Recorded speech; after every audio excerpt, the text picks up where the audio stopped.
Everybody knows you shouldn't jinx a pitcher right before they throw a perfect game, but we've got to talk about the winning streak that the Pixelmator team is on. If you've been following the updates to Photomator for iPad and watched any of my videos on what's possible with Pixelmator Pro for the Mac, you're going to have a reasonably high set expectation for what this team is actually capable of. So when I tell you they've managed to marry Apple Photos and Pixelmator Pro in a way that eliminates all the extra clicks that came along with that old extension-based workflow, and they've done it in a way that is uniquely powerful in a way that only a standalone Photomator app could be, you better believe it. And you don't have to just take my word for it. We're going to jump right in and I'm going to show you what I mean. First of all, a huge thank you to the Pixelmator team for giving me early access to this app. I really couldn't have made this video without their support. Alright, let's jump in. When you first open Photomator, it's going to look pretty familiar, and that's because it is basically Apple Photos. But once you click onto a photo, you're going to notice immediate differences.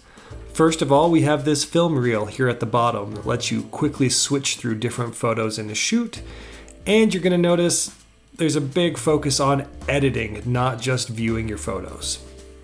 Once we open the inspector, the Pixelmator Pro side of this marriage is going to become even more obvious. And that doesn't mean it's purely Pixelmator Pro. There are some original things too. For example, we have this preset manager here at the bottom where we have presets that are based on classic cinema, landscape photography, and others. But I'm not here just to show you presets. I'm here to show you just how much more powerful these tools are than the built-in Apple Photos app. First things first, we've got all sorts of selective adjustment layers. So for example, I can throw down a linear gradient, and now all of the adjustments I make will only apply to the area highlighted by this gradient. But that's not all. I can actually take these selection masks and I can start stacking them on top of each other for a more refined selection. So in this case, I'm just going to use the color range selection to highlight these red rocks and pull them out of the gradient. So with just those couple of clicks, I've got my foreground and background isolated, and now I can start making my selective color adjustments to make those red rocks really pop. And that's not all.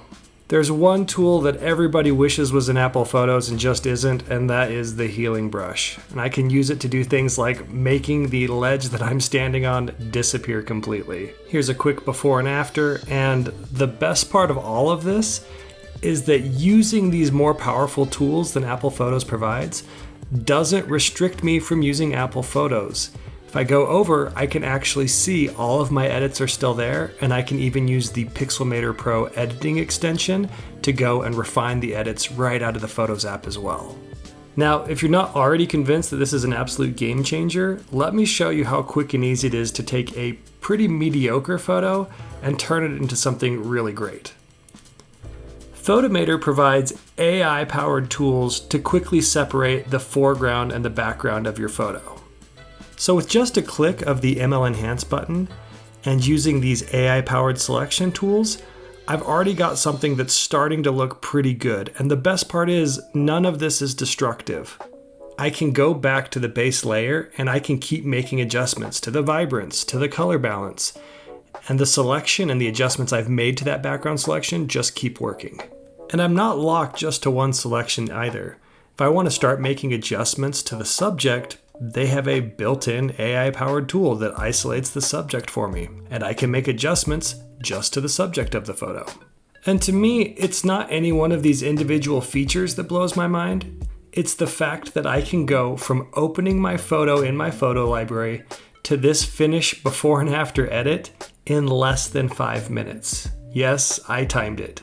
The Pixelmator team really has done such an amazing job of thinking through how users actually use this app and putting together a collection of tools that makes you better and faster at what you're trying to accomplish. To give you an example of what I mean, let me show you this new feature called workflows. Now, batch editing has always been a priority for Photomator, but we've got this new thing where you can set up workflows, and it comes with some out of the box.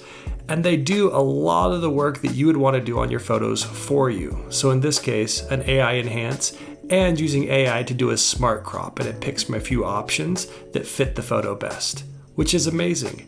And you don't just have to pick from their preloaded ones either. You can also come in and set up your own workflows. You can think of these as Apple shortcuts, but built directly into the app. and they're super powerful. So powerful, in fact, that they deserve their own video. So if you'd like to see that, let me know in the comments below. But let's suffice it to say that I'm going to definitely be using this to handle all of my raw and log footage going forward. I'm very excited. Now, hopefully that gives you a sense of just how powerful Photomator for the Mac really is. We haven't even touched on its integrations with the iPad and iPhone app, or all of the other countless features from Pixelmator Pro that have carried over. Again, huge thank you to the Pixelmator team for giving me early access to Photomator, and thank you for your support. Your likes, comments, and subscriptions really do mean the world to me. We'll catch you on the next one.